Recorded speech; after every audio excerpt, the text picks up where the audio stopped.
Akashvani Devikulam spice FM.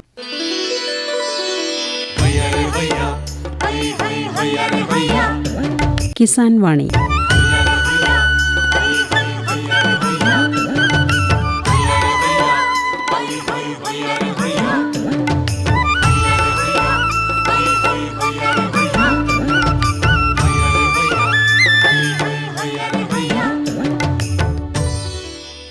എല്ലാ ശ്രോതാക്കൾക്കും കിസാൻ വാണിയിലേക്ക് സ്വാഗതം. ഈ പരിപാടിയുടെ പ്രായോജകർ കേന്ദ്ര കൃഷി കർഷകക്ഷേമ മന്ത്രാലയം, ഭാരത സർക്കാർ.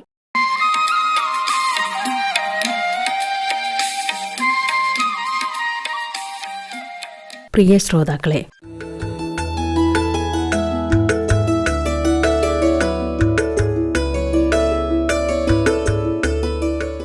കാമാക്ഷി ഗ്രാമപഞ്ചായത്തിലെ നെല്ലിപ്പാറയിലെ സമ്മിശ്ര കർഷകനായ ശ്രീ ഷാജി ദേവസ്യ അദ്ദേഹത്തിന്റെ കാർഷിക അനുഭവങ്ങൾ വിവരിക്കുകയാണ് ഇന്നത്തെ കിസാൻ വാണിയിൽ.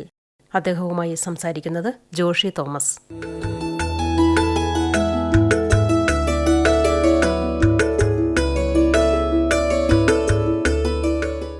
ഇടുക്കി ജില്ലയിലെ കാമാക്ഷി പഞ്ചായത്തിലെ നെല്ലിപ്പാറയ്ക്കടുത്ത് പാറക്കടവ് എന്ന പ്രദേശത്തെ കർഷകനായ ഷാജി ദേവസ്യ കാഞ്ഞിരന്താനമാണ് ഇന്ന് നമ്മോടൊപ്പം ഉള്ളത്. അദ്ദേഹത്തിന്റെ കാർഷിക പ്രവർത്തനങ്ങൾ എന്തൊക്കെയാണെന്ന് നമുക്ക് ചോദിച്ചറിയാം. നമസ്കാരം ഷാജിയേട്ടാ. നമസ്കാരം. ഷാജിയേട്ടൻ പാറക്കടവിൽ ജനിച്ചു വളർന്ന ആളാണോ? അതെ അതെ. പഠനം വിദ്യാഭ്യാസം ഒക്കെ എവിടെയൊക്കെ ആയിരുന്നു? തങ്കമണി കാമാക്ഷി സ്കൂളിലായിരുന്നു. ഏതുവരെ പഠിച്ചു? 10ാം ക്ലാസ് വരെ പഠിച്ചു. തുടർന്ന് പഠിക്കാതിരുന്നത് എന്തുകൊണ്ടാണ്? പിന്നെ സാഹചര്യം ഉണ്ടായില്ല. വീട്ടിലെ ബുദ്ധിമുട്ടുകളെല്ലാം കാരണം പഠിക്കാൻ പറ്റിയില്ല. പിന്നീട് മുന്നോട്ട് പോകാൻ കാരണവരുടെ പൈസ ഇല്ലാത്തത് കാരണം പിന്നെ കൃഷി ഭാഗത്തേക്ക് തിരിഞ്ഞു. അന്ന് ഇവിടെ ഹയർ സെക്കൻഡറി അതുപോലെ ഡിഗ്രി ഒക്കെ പഠിക്കാൻ സൗകര്യം ഉണ്ടായിരുന്നോ? അന്ന് ഇല്ലായിരുന്നു. അത് കഴിഞ്ഞാണ് ഞാൻ പഠിത്തം നിർത്തി കഴിഞ്ഞാണ് ഇതെല്ലാം വന്നത്. അന്നത്തെ ഇവിടുത്തെ പ്രധാനമായ കൃഷികളും ഒക്കെ എന്തൊക്കെയായിരുന്നു? നെൽകൃഷിയായിരുന്നു കൂടുതലും. നെൽകൃഷി, കപ്പകൃഷി, വാഴ, പയറ്, പാവല് ഒക്കെ ആയിരുന്നു. അന്ന് കൂടുതലായിട്ട് കപ്പ, അതുപോലെ ചേന, കാച്ചില്, ചേമ്പ് അങ്ങനെയുള്ള കൃഷികൾ. ചേന കൃഷി ഉണ്ടായിരുന്നു, കാച്ചിലുണ്ടായിരുന്നു, ചേമ്പ് കൃഷി ഉണ്ടായിരുന്നു. എല്ലാം നല്ല രീതിയിൽ കൊണ്ടിരുന്നതായിരുന്നു. അപ്പൊ കൂടുതലായിട്ട് അന്ന് ഇവിടെയുള്ള ആളുകളെല്ലാം ആശ്രയിച്ചിരുന്നത് ഭക്ഷ്യവിഭവങ്ങളുടെ ഉൽപാദനത്തിനായിരുന്നു. കാരണം അന്ന് വേറെ സാധനങ്ങളൊന്നും അങ്ങനെ അധികം കിട്ടാനില്ല. എല്ലാവരും കഴിക്കാനുള്ള ഓരോ വീടുകളിലും ആളുകളുടെ അംഗബലം കൂടുതലായിരുന്നു, അല്ലേ? അംഗങ്ങൾ ഒത്തിരി ഉണ്ടായിരുന്നു. എത്ര പേരുണ്ടായിരുന്നു വീട്ടില്? ഞങ്ങളുടെ വീട്ടില് 6 പേരുണ്ടായിരുന്നു. 6 മക്കള്. 4 മക്കളും അച്ഛനും അമ്മയും. ഭക്ഷ്യവിഭവങ്ങളായിരുന്നു കൂടുതൽ അന്നെല്ലാം ഉൽപ്പാദിപ്പിച്ചിരുന്നത്. പിന്നീട് അത് മറ്റ് കുരുമുളക്, അതുപോലെ കൊക്കോ, അത്തരം കൃഷികളിലേക്ക് മാറിയത് എന്ന് മുതലാണ്? കണ്ടം കൃഷി നഷ്ടമായി പോയി, വെള്ളം കിട്ടാതായി. അങ്ങനെ വന്നപ്പോൾ കര കൃഷിയിലേക്ക് മാറി. കരകൃഷിയും നഷ്ടമായപ്പോഴത്തേനും പിന്നെ പാവൽ, പയറ്, അങ്ങനെ കുരുമുളക്, കാപ്പി, ഏലം, അങ്ങനെ അങ്ങ് മാറി. ഇപ്പം പ്രധാനമായിട്ടും കൃഷി ചെയ്യുന്നത് എന്താണ്? ഇപ്പം വയലായതുകൊണ്ട് വയൽ മാറി ഇപ്പം കപ്പകൃഷിയാണ് കൂടുതലായിട്ട് ചെയ്യുന്നത്. അത് എന്തിനം കപ്പയാണ് ഇപ്പൊ കൃഷി കൂടുതലായിട്ട് ചെയ്തു വരുന്നത്? രാമൻ കപ്പ എന്ന് പറയുന്നത് ഇനം കപ്പയാണ്. നല്ല വിളവാണ് ഇതിന്. 10 കിലോ മുതൽ 15 കിലോ വരെ നല്ല വിളവുണ്ടാകും. ഒരു മൂട്ടിൽ നിന്ന് കിട്ടും. 15-20 ഒക്കെ കിട്ടും. അത് എങ്ങനെയാണ് ഈ കപ്പ കൃഷി ചെയ്യുന്നത്? പ്രത്യേക അതിന്റെ രീതികളൊക്കെ ഒന്ന് പറയാമോ? ഒരു 4 കണ്ണ് എടുക്കുക, 2 കണ്ണ് താത്ത് വെക്കുക, നല്ല വലുപ്പത്തിൽ ഉടൽ വെട്ടുക. പൊക്കം ഒരു 2 അടി പൊക്കത്തിൽ എടുത്ത് നല്ല വലുപ്പത്തിൽ ഉടൽ വെട്ടുക, തണ്ട് നാട്ടുക. എന്നിട്ടൊരു 50 ഗ്രാം സെറാമില് ചുമ്മാ തുള്ളി കൊടുക്കുക. അന്നേരം കിളച്ച് റെഡിയാക്കിയാൽ മതി. 2 ദിനം വരെ ഞങ്ങൾക്ക് കിട്ടിയിട്ടുണ്ട്. ഈ കപ്പ നമ്മളിങ്ങനെ കൃഷി ചെയ്ത് കഴിഞ്ഞാൽ അതിന് എത്ര തവണ നമ്മളിതിൻ്റെ ഇട കിളച്ച്, അല്ലെങ്കിൽ ഈ കാടുകൾ വളർന്നു വരുമല്ലോ, അത് കിളച്ച് ക്ലിയർ ആക്കേണ്ടി വരാറുണ്ട്? 2 പ്രാവശ്യം കിളച്ച് പിന്നെ കാട് ചെത്തി മുകളിലോട്ട് കൂട്ടി കൂമ്പിൽ ഉണക്ക് വെട്ടി എടുത്താൽ മതി. വലിയ പണിയില്ല. കൃഷി നമുക്ക് സ്വന്തമായിട്ട് ചെയ്യാനുള്ള ഇതൊക്കെ ഉള്ളൂ. ഈ വളർന്നു വരുന്ന കളകൾ നമ്മൾ ഇതിന്റെ കപ്പയുടെ ചുവട്ടിലേക്ക് തന്നെ ചെത്തി കൂട്ടിയതിന് ശേഷം അതിന് മുകളിൽ മണ്ണിടുകയാണ് ചെയ്യുന്നത്. മണ്ണിടുക. അപ്പൊ അതൊരു വളമായിട്ട് മാറുകയും ചെയ്യും. ജൈവ മാത്രമേ ഉള്ളൂ. അപ്പൊ നമ്മൾ കപ്പ നട്ടു കഴിഞ്ഞാൽ എത്ര മാസം ആകുമ്പോഴത്തേക്ക് നമുക്കിത് വിളവെടുക്കാറാവും? 9 മാസം ആകുമ്പോഴത്തേനും നല്ലപോലെ വിളയും. 10 മാസം ആകുമ്പോഴത്തേനും കംപ്ലീറ്റ് പറിച്ച് നമുക്ക് മാറാൻ പറ്റും. ഇപ്പൊ എത്ര സ്ഥലത്ത്, അല്ലെങ്കിൽ എത്ര ഏക്കർ സ്ഥലത്ത് കൃഷി ചെയ്യുന്നുണ്ട്? 1 ഏക്കർ സ്ഥലത്ത് കൃഷി ചെയ്യുന്നുണ്ട്, കപ്പ കൃഷി ചെയ്യുന്നുണ്ട് ഞാൻ. അപ്പൊ ഈ 1.5 ഏക്കർ സ്ഥലത്ത് ഏകദേശം എത്ര ചുവട് നടാൻ സാധിക്കുന്നുണ്ട്? അതൊരു 500 മൂട് ഇടാം നല്ലപോലെ. ഇത് തന്നെയാണോ പണികളൊക്കെ ചെയ്യുന്നത്? അത് തന്നെയാണ്, കൃഷി തന്നെയാണ് ചെയ്യുന്നത്, വേറെ ആരും ഇല്ല. 500 മൂടോളം നട്ട് കഴിഞ്ഞാൽ ഇത് നമുക്ക് 9 മാസം ആകുമ്പോഴത്തേക്കും പറിച്ചെടുക്കാം. അപ്പോൾ ഇത് പറിച്ചെടുക്കാൻ നേരത്ത് നമ്മൾ തന്നെ പറിച്ച് വിൽക്കുകയാണോ ചെയ്യുന്നത്, അതോ ആർക്കെങ്കിലും മൊത്തമായിട്ട് കൊടുത്തിട്ട് അവർ പറിച്ച് കൊടുക്കുകയാണോ ചെയ്യുന്നത്? മൊത്തമായിട്ട് കൊടുക്കുകയാണ്. അപ്പോൾ അങ്ങനെ മൊത്തമായിട്ട് എടുക്കാൻ ആൾക്കാർ ഇവിടെ ഉണ്ടോ? ആൾക്കാർ ഇവിടെ വന്ന് നമ്മുടെ വീട്ടിലിൻ്റെ അവിടെ വന്ന് വണ്ടിക്ക് വന്ന് കൊണ്ടുപോയിക്കോളും. അപ്പോൾ നമുക്ക് ഇവർ എന്ത് വില വെച്ച് തരാറുണ്ട്? 20 രൂപ 22 രൂപ വരെ തരാറുണ്ട്. അപ്പോൾ നമ്മൾ വേറെ ഒന്നും അറിയേണ്ട, ഇവർ പറിച്ചു കൊണ്ടുപോകും. പറിച്ചു കൊണ്ടുപോകുള്ളൂ. നമ്മൾ പറിച്ചു കൊടുക്കുകയാണെങ്കിൽ നമുക്ക് 30 രൂപ വെച്ച് കിട്ടും കടയിൽ കൊണ്ട് കൊടുത്താൽ. നമ്മളങ്ങനെ ആളില്ലാത്ത കാരണം നമ്മൾ 22 രൂപയ്ക്ക് മൊത്തം കൊടുക്കും. ഈ 22 രൂപ വെച്ചുള്ള ഈ വില അവർ നമുക്ക് അപ്പം തന്നെ തരുമോ, അതോ പറിച്ച് വിറ്റതിന് ശേഷം പിന്നീട് തരികയുള്ളൂ? ഇല്ല, അന്നേരം തന്നെ തരും. പൈസ കടമൊന്നുമില്ല, റെഡി പൈസ തരും. തന്നു കഴിഞ്ഞിട്ടേ അവർ കൊണ്ടുപോകുള്ളൂ. ഇനി ഈ കപ്പ കൃഷി ചെയ്യുമ്പോൾ നമ്മൾ പ്രധാനമായിട്ട് ശ്രദ്ധിക്കേണ്ട കാര്യങ്ങൾ എന്തൊക്കെയാണ്? നല്ലപോലെ ഉടൽ പൊക്കി വെട്ടുക, വെള്ളം നിൽക്കാതിരിക്കുക, ചാല് കീറി പുറം തോടുകളിലേക്ക് വിടുക. അങ്ങനെ നല്ല രീതിയിൽ എലിയൊക്കെ കയറാതെ തെളിച്ച് നല്ലപോലെ സംരക്ഷിച്ചാൽ നല്ല വിളവാണ്, നല്ല ആദായമാണ് കൃഷിക്കാർക്ക് കിട്ടുന്നത്. ഈ എലിയൊക്കെ കയറാതിരിക്കാൻ എന്താണ് ചെയ്യാറുള്ളത്? നമ്മളതിന് വിഷം വെക്കുക. എലി വിഷം മേടിച്ച് വെച്ചാൽ മതി, എലിശല്യത്തിൽ നിന്ന് രക്ഷപ്പെടാം. ഈ മറ്റ് മൃഗങ്ങളുടെ ശല്യങ്ങൾ എന്തെങ്കിലും, കാട്ടുപന്നി, അതുപോലെ മുള്ളൻ പന്നി, അത്തരം മൃഗങ്ങളുടെ ശല്യം ഈ പ്രദേശങ്ങളിൽ അനുഭവപ്പെടുന്നുണ്ടോ? ഇവിടെ കാട്ടുപന്നിയുണ്ട്, മുള്ളൻ പന്നിയുണ്ട്, ശല്യങ്ങളുണ്ട്. അപ്പോൾ നമ്മൾ ഈ സൈഡിൻ്റെ 4 വശത്തുകൂടെയും കമ്പി വലിച്ച് കെട്ടി, ഗ്രീനേറ്റ് വലിച്ച് ടൈറ്റാക്കി കെട്ടിവെക്കും. അത് കഴിയുമ്പോൾ അങ്ങനെ വലിയ ശല്യങ്ങൾ പിന്നെ കയറാതിരിക്കും. ഒരു 3 പന്തി കമ്പി അങ്ങോട്ട് വലിച്ച് റെഡിയാക്കി ഗ്രീനേറ്റ് ടൈറ്റാക്കി വലിച്ചു മുറുക്കിയാൽ കമ്പി തട്ടി കയറാതിരിക്കും. നല്ലപോലെ വലിച്ചു മുറുക്കി കെട്ടണം. അപ്പോൾ അത് നമ്മൾ ചെയ്യണമെങ്കിൽ ഏകദേശം എത്ര രൂപ ചിലവ് വരും? ഈ ഗ്രീനെറ്റ് കമ്പി വലിച്ച് കെട്ടിയതിന് ശേഷം ഗ്രീനെറ്റ് കെട്ടുമ്പോഴത്തേക്ക് അതിന് ഒരു പ്രാവശ്യം മാത്രമേ ഗ്രീനെറ്റിന് മുടക്ക് വരുള്ളൂ. കമ്പി മേടിക്കുന്നതും പിന്നെ അത് നമ്മൾ ഉപയോഗിച്ച് വരും, പിന്നെ ബാക്കി ബാലൻസ് അവിടെ എടുത്ത് വെക്കുവാണ്. അങ്ങനെ ഒരു പ്രാവശ്യത്തെ മുടക്കേ ഉള്ളൂ.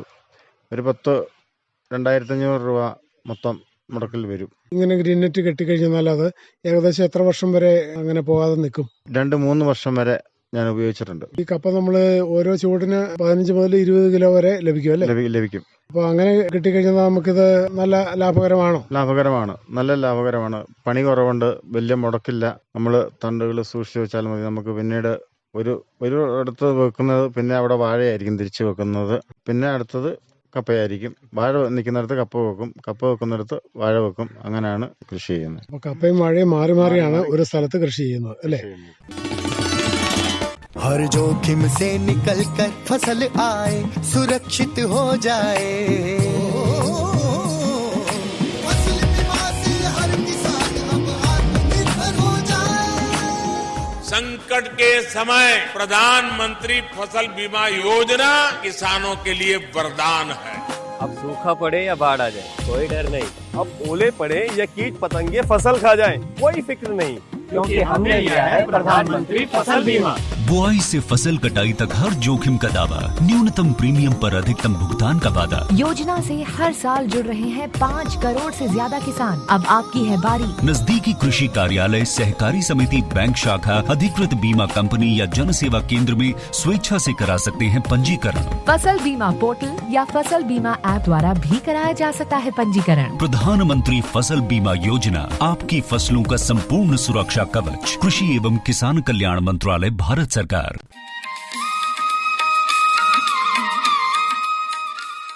ഈ 1.5 ഏക്കർ സ്ഥലം മുഴുവൻ ഒരു തവണ കപ്പ നട്ട് കഴിഞ്ഞാൽ പിന്നെ അടുത്ത തവണ മുഴുവൻ വാഴ വയ്ക്കും, അതോ അത് പകുതിയായിട്ട് കപ്പയും വാഴയും മാറി മാറി കൃഷി ചെയ്യുമോ? ഇല്ല, വാഴ വെക്കും പിന്നെ കപ്പ വെക്കും. എന്നാലേ വാഴയ്ക്ക് ഒരു ഇതുണ്ടാവുക, ഫലം കിട്ടത്തുള്ളൂ. എന്നാൽ ഈ വാഴയുടെ വളം ഉള്ളത് കൊണ്ട് കപ്പയ്ക്കും നല്ല ഇതായിട്ട് കയറി വരും കപ്പ. വാഴ എന്ത് ഇനം വാഴയാണ് കൃഷി ചെയ്യാറുള്ളത്? ഞങ്ങൾ ടിഷ്യൂ കൾച്ചർ വാഴയാണ് ഇവിടെ വെക്കാറുള്ളത്. അത് നമുക്ക് എവിടെ നിന്നാണ് അതിന്റെ വിത്ത് ലഭിക്കുന്നത്? കട്ടപ്പന സഹകരണ ബാങ്കിന്റെ അവിടെയുണ്ട്. 22 രൂപയാണ് തൈയുടെ വില. അവിടെ പോയി ഞങ്ങൾ മേടിക്കും. ഈ ടിഷ്യൂ കൾച്ചർ വാഴ ഏത്തവാഴയല്ലേ? ഏത്തവാഴ. അത് നമ്മൾ ഇതിങ്ങനെ കൃഷി ചെയ്ത് കഴിഞ്ഞാൽ ഇപ്പോൾ ഒരു ടിഷ്യൂ കൾച്ചർ തൈ വാങ്ങിച്ചുകൊണ്ട് വന്നാൽ അത് അപ്പോൾ തന്നെ നമുക്ക് മണ്ണിൽ കുഴിച്ച് വെക്കാൻ പറ്റുമോ? അപ്പോൾ തന്നെ വെക്കാം. തീർത്ത് ചെറിയ തൈ ആയിരിക്കണം വെക്കുന്നത്. നല്ല രീതിയിൽ തടമെടുത്ത് നല്ല രീതിയിൽ വെച്ച് കഴിഞ്ഞാൽ അപ്പം തന്നെ കുഴിച്ച് വെക്കാം നമുക്ക്.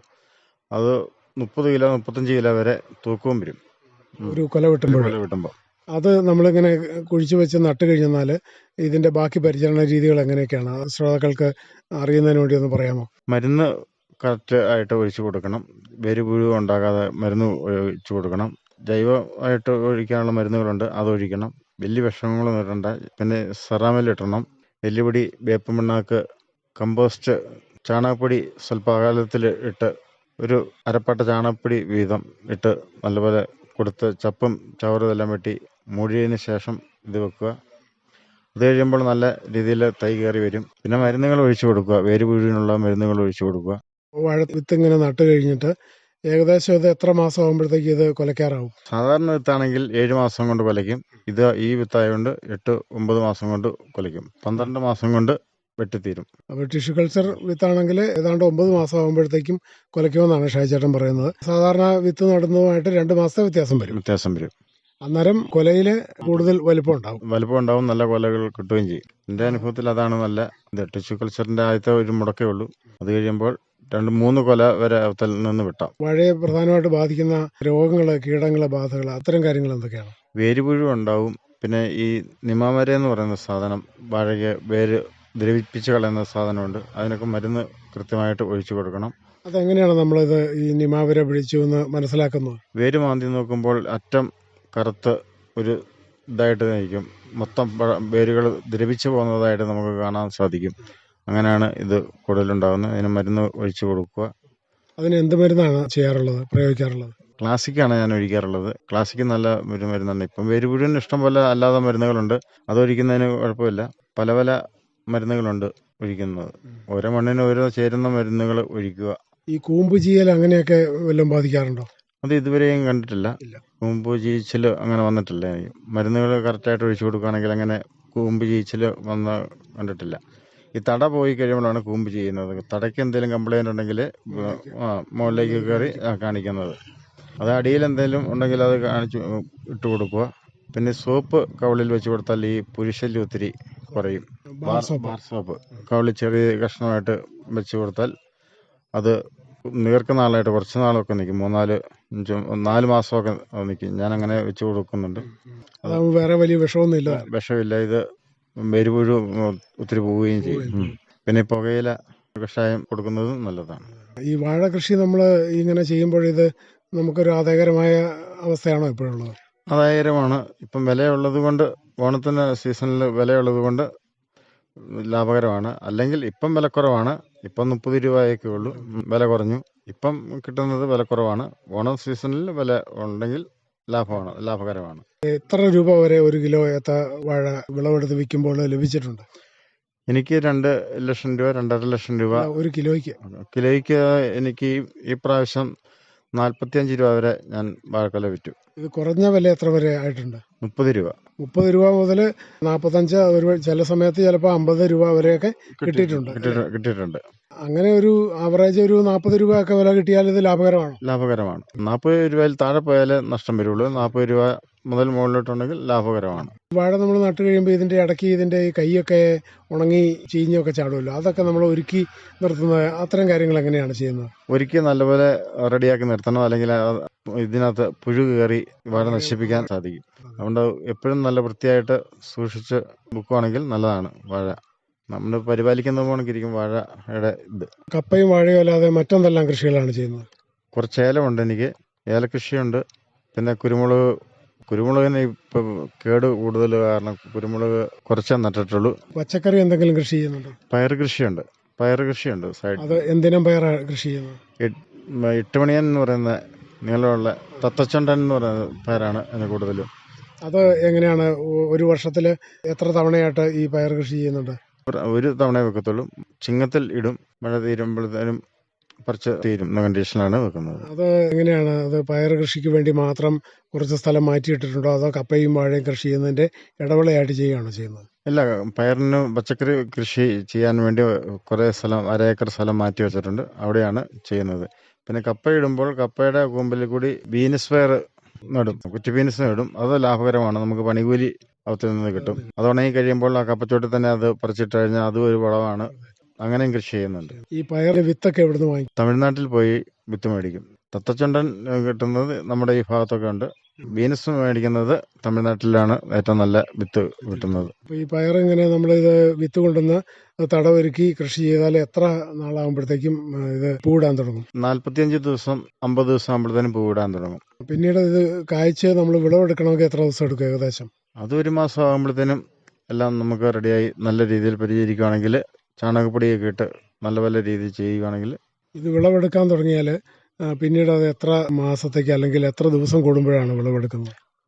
അത് ആഴ്ചയിൽ 2 ദിവസം 3 ദിവസം എടുക്കും. അതങ്ങനെ തുടർന്ന് എത്ര നാളത്തേക്ക് കിട്ടും? 1 മാസം 2 മാസം എത്ര നാളത്തേക്ക് കിട്ടും? അതൊരു 3 മാസം 4 മാസം അത് കേടായി പോകുന്നിടം വരെയും അങ്ങനെ കിട്ടും നമുക്ക്. ഈ പയറ് നമുക്ക് ഇവിടെ വിൽക്കാനായിട്ട് അടുത്ത് തന്നെ സൗകര്യമുണ്ടോ? സൗകര്യമുണ്ട്, വിപണികളുണ്ട്, അല്ലെങ്കിൽ നമുക്ക് സ്ഥിരം എടുക്കുന്ന കടകളുണ്ട്, അങ്ങനെ വന്ന് കൊണ്ടുപോയിക്കോളും പയറുകൾ. ഈ പയർ നമ്മൾ വിളവെടുത്ത് വിൽക്കുമ്പോൾ ഒരു കിലോയ്ക്ക് എത്ര രൂപ ലഭിക്കാറുണ്ട്? നമുക്ക് 50 രൂപ 55 രൂപ വരെ ലഭിക്കാറുണ്ട് പയറിൽ നിന്ന്. ഇത് വിളവെടുപ്പും പണികളും എല്ലാം തന്നെയാണോ ചെയ്യാറ്? തന്നെയാണ്. കപ്പ അതുപോലെ വാഴ എല്ലാം പണി തന്നെയാണ് ചെയ്യുന്നത്? എല്ലാ പണികളും തന്നെയാണ്. അത്യാവശ്യം തീരാത്ത പണികൾ 3-4 പേരെ കൂട്ടി ചെയ്യിക്കും. ഈ ഏലം കൃഷി ചെയ്യുന്നുണ്ടെന്ന് പറഞ്ഞല്ലോ, ഏലം അത് ഏതിനും ഏലമാണ് കൃഷി? ഞെള്ളാനിയുണ്ട്, കണിപ്പറമ്പൻ എന്ന് പറയുന്ന ഏലമുണ്ട്.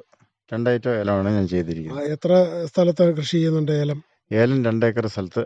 അത് സ്വന്തം സ്ഥലം തന്നെയാണ്, അത് പാട്ടത്തിന്? അല്ല, സ്വന്തം സ്ഥലം. മൊത്തം എത്ര സ്ഥലമുണ്ട് സ്വന്തമായിട്ട്? 3 ഏക്കർ 85 സെന്റ് സ്ഥലമുണ്ട്. 4 ഏക്കർ അടുത്ത് സ്ഥലമുണ്ട് അല്ലേ? ഈ 4 ഏക്കർ സ്ഥലത്തെ കൃഷികളും മുഴുവൻ തന്നെയാണ്, പിന്നെ അത്യാവശ്യം ഉണ്ടെങ്കിൽ മാത്രമേ ആളുകളെ കൂട്ടേണ്ടി വരുന്നുള്ളൂ? അത്രേ ഉള്ളൂ, അങ്ങനെ ചെയ്യുന്നുള്ളൂ. ഈ കാലിവെള്ളത്തിലുണ്ടോ? കാലിവെള്ളത്തിൽ ഉണ്ടായിരുന്നു, അത് നിർത്തി. ഈ പണികളെല്ലാം കൂടെ ഓടിക്കുന്നത് കാരണം, നടക്കുകയല്ലാത്തത് കാരണം കാലിവെള്ളത്തിൽ നിർത്തി. ആട് കൃഷിയുണ്ട് ചാണകത്തിന് വേണ്ടിയിട്ട്. ആട് എത്ര ആടുകളുണ്ട്? 6 ആടുകളുണ്ട്. 6 ആടും 3 കുഞ്ഞുങ്ങളും ഉണ്ട്. 9 ആടുകളുണ്ട് മൊത്തത്തില്. അപ്പൊ ഈ ആടിന്റെ കാര്യമൊക്കെ എല്ലാം തന്നെയാണോ ചെയ്യുന്നത്? അതോ? തന്നെയാണ്. രാവിലെ വെള്ളം കൊടുക്കും, ഉച്ച കഴിഞ്ഞ് തീറ്റ ഇട്ട് കൊടുക്കും, പണി കഴിഞ്ഞ് കയറി വരുമ്പോൾ ചെത്തിക്കൊണ്ട് വരും, അങ്ങനെ ഇട്ട് കൊടുക്കും. അപ്പൊ ഇതിന് കറവയൊക്കെ ഉണ്ടോ? കറവ 2 എണ്ണത്തിനുണ്ട്. അത് ആട്ടുംപാല് വിൽക്കുന്നുണ്ടോ? അതോ? വിൽക്കുന്നില്ല, നമ്മുടെ ആവശ്യത്തിന് ഉള്ളു, പിന്നെ കുട്ടികളെ കുടിപ്പിക്കും. ആട് കൃഷി ചെയ്യുന്നുണ്ട്, അതുപോലെ തന്നെ പയറ്, വാഴ, കപ്പ, കുരുമുളക്, ഏലം, ജാതി തുടങ്ങിയ ഐറ്റങ്ങളെല്ലാം കൃഷി ചെയ്യുന്നുണ്ട്. ജാതിയുണ്ട്. ജാതി എങ്ങനെ, ബഡ് ജാതിയാണോ കൃഷി ചെയ്തിരിക്കുന്നത്? എല്ലാം ബഡ് ജാതികളാണ്. 50 ജാതി വെച്ചിട്ടുണ്ട്. കായ്ച്ചത് 6 എണ്ണം ഉണ്ട്. ഈ ജാതി നട്ടിരിക്കുന്നത് എത്ര അകലത്തിലാണ്? അത് 30 അടി അകലം 40 അടി അകലത്തിലാണ് ജാതി വെച്ചിരിക്കുന്നത്. നല്ല അകലത്തിൽ തന്നെയാണ് നട്ടിരിക്കുന്നത് അല്ലേ? ഇത് ഇപ്പോൾ കായ്ച്ചു തുടങ്ങിയ ജാതി എങ്ങനെയുണ്ട്? നന്നായിട്ട് കായ്ക്കുന്നുണ്ടോ? നല്ല പത്രിയുണ്ട്, നല്ല കായാണ്, കുഴപ്പമില്ലാത്ത രീതിയിൽ കായ്ക്കുന്നുണ്ട്. സർക്കാരിന്റെ ഭാഗത്തു നിന്ന് കർഷകർക്ക് സഹായിക്കുന്ന നടപടികൾ എന്തെങ്കിലുമൊക്കെ കൃഷിഭവനിൽ നിന്നോ പഞ്ചായത്തിൽ നിന്നോ അങ്ങനെയൊക്കെ ലഭിക്കുന്നുണ്ടോ? ഇതുവരെ ഒന്നും കിട്ടിയിട്ടില്ല സർക്കാരിന്റെ ഭാഗത്തു നിന്ന്. പ്രധാനമന്ത്രി കിസാൻ സമ്മാൻ നിധിയുടെ സഹായം ലഭിക്കുന്നുണ്ടോ? അതുണ്ട്, കിട്ടുന്നുണ്ട്. കർഷകർ കൂടുതലായിട്ട് കർഷകരെ സർക്കാർ തലത്തിൽ നിന്നുള്ള സഹായം ഏത് രീതിയിലൊക്കെ വേണമെന്നാണ് ഷാജിന്റെ ഒരു നിർദ്ദേശം?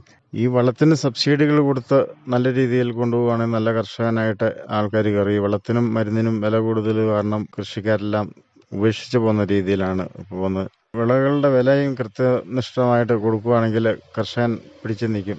അതിന് വലിയ ബാധ്യതയില്ലാതെ കടന്നു പോകാൻ പറ്റുന്ന രീതിയിലാണ് തോന്നുന്നത്. രാവിലെ ഏത് സമയത്ത് കൃഷിപ്പണികൾ ആരംഭിക്കും?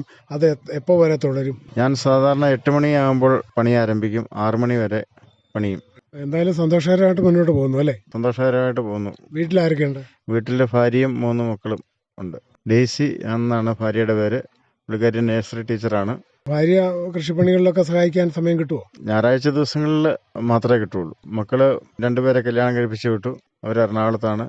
മോൻ ഒരാളുണ്ട്, അവൻ പഠിച്ചുകൊണ്ടിരിക്കുന്നു ബികോമിന്. അങ്ങനെ സന്തോഷകരമായിട്ട് മുന്നോട്ട് പോകുന്നു അല്ലേ? മുന്നോട്ട് പോകുന്നു. എന്തായാലും ഒത്തിരി സന്തോഷം. ഇടുക്കി ജില്ലയിൽ തന്നെ കാമാക്ഷി പഞ്ചായത്തിലെ നെല്ലിപ്പാറയ്ക്കടുത്ത് പാറക്കടവിലെ ഒരു സമ്മിശ്ര കർഷകനായ ഷാജി ദേവസ്യ കാഞ്ഞിരന്താനമാണ് ഇത്രയും നേരം തന്റെ കാർഷിക അനുഭവങ്ങൾ നമ്മോട് പങ്കുവച്ചത്. ഇത്രയും കാര്യങ്ങൾ ശ്രോതാക്കൾക്ക് വേണ്ടി പങ്കുവച്ചതിന് നന്ദി. കാമാക്ഷി ഗ്രാമപഞ്ചായത്തിലെ നെല്ലിപ്പാറയിലെ സമ്മിശ്ര കർഷകനായ ശ്രീ ഷാജി ദേവസ്യയുമായി ഇതുവരെ സംസാരിച്ചത് ജോഷി തോമസ്.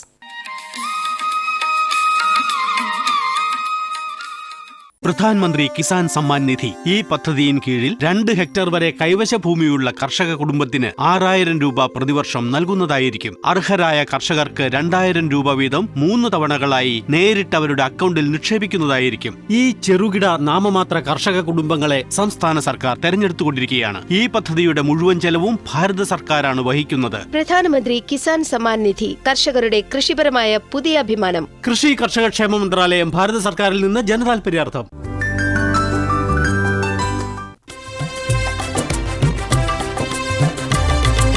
സഹകരണത്തിൻ ബലത്തിൽ വികാസത്തിനു ചുവടുവയ്ക്കാം.